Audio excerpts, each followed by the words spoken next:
Understanding changes minds. Action changes lives. Understanding changes minds. Action changes lives by John Maxwell. So, as we think about this, today we're wrapping up an entire month. Happy Halloween for those in the US. It's a time when we come together and we actually celebrate having fun, giving candy, things like that. But it's more important than that.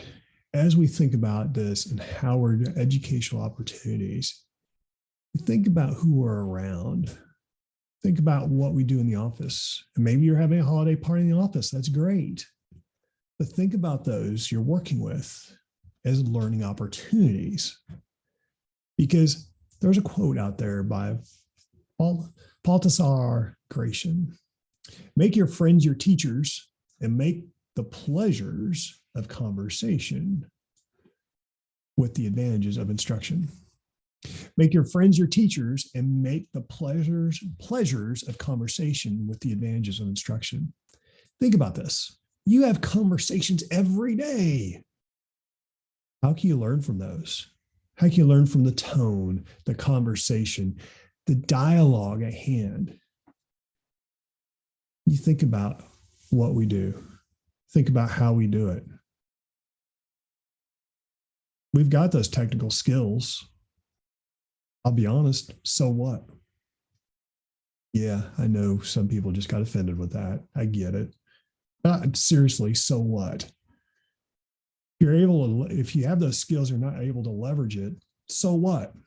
How does it get you forward? If you're doing things in a backroom operation, you don't have visibility or insight to how what you do is operational effective for the business. So what?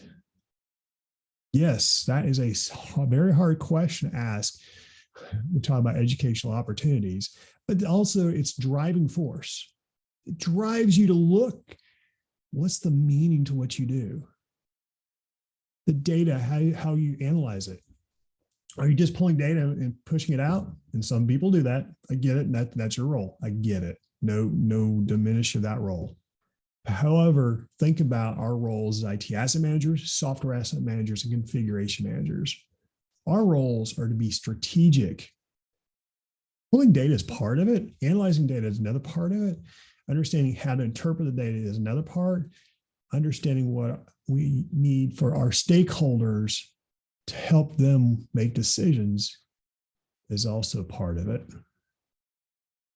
Part of the solution, the bigger picture. The answers are, so what? Are you able to answer that? If not, here's how to educate yourself on that.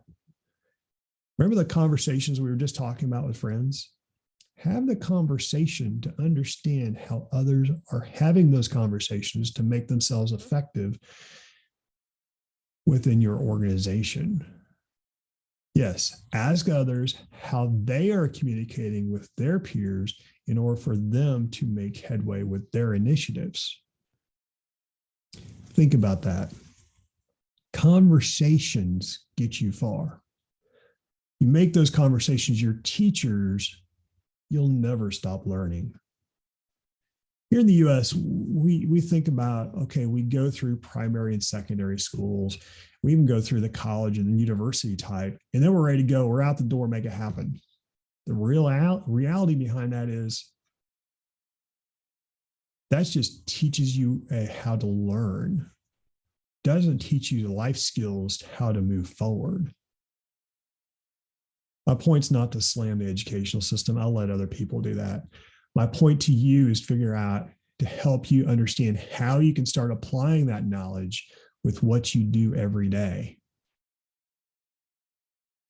For example, I present okay. Some people will say I present well. That's great. I really appreciate it. I still remember the first day I had to present in front of others.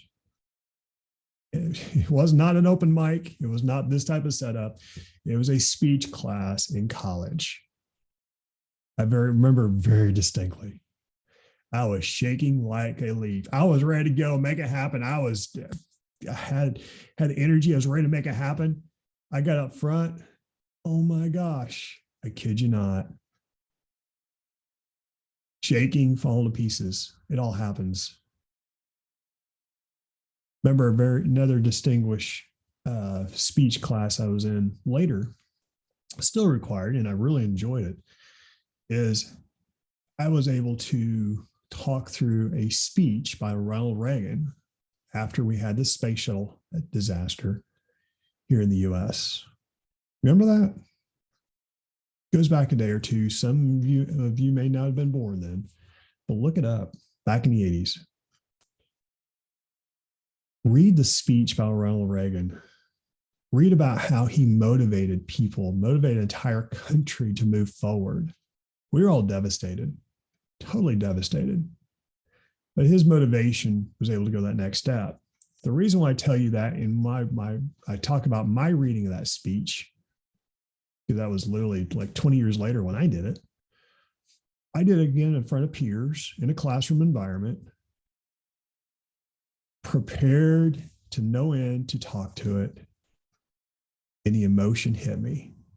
The emotion of moments, the emotions of the meaning of the message. The reason why I tell you that is that's how I've grown. I've grown from several angles. I grew professionally and personally. That helps me better communicate to where I am effective today. How am I connecting? Keep in mind, we can present things all day long, output, output, output. But if it goes nowhere, where are we? Sometimes I feel like that when I do Motivation Mondays, won't deny it. The reason why I keep doing it is I hear feedback from you. I hear feedback from you saying, please continue on. I'm listening. I realize we don't all have time to acknowledge and communicate. But it's being able to further drive yourself, further go that next step, further accelerate what you do via communication. It's being able to connect. There's something I can do, feel free to reach out. Again, Motivational Monday, how to do that. That's the whole purpose to this. How do you connect and leverage it with everything you do?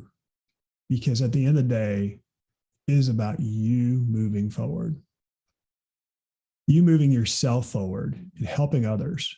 Because you have to remember, you're the power plant. You have to energize others. That's what we do every day. You may say, that's not for me. More than happy to have a conversation, set up a one-on-one with me. Totally more happy to. My point's not to prove you wrong. My point is to have a conversation with you to find out what you're passionate about to go that next step. At the end of the day, I want you to enjoy what you do as much as I have. I've now been doing this as a practitioner 30 years in this discipline of asset management, software asset management, and configuration management. I did it before it was ever cool the way it is today. Before you had all these other products, you had very few back then. When you are able to enjoy what you do, you know how to respond. Even when you don't know how to respond, you're able to identify, say, I need to learn more. That's okay.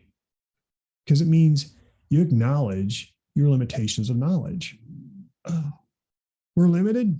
Yes. Don't be a know-it-all. Please don't be a know-it-all. We have too many of those in the world. I want you to be able to strive and understand who to leverage within the world. Being a know-it-all doesn't get you anywhere. Being able to understand who to leverage within your conversation, do more research, and have some insights will speak volumes. It's Mr. Bill. Look forward to talking to you next week. Talk to you later. Bye now.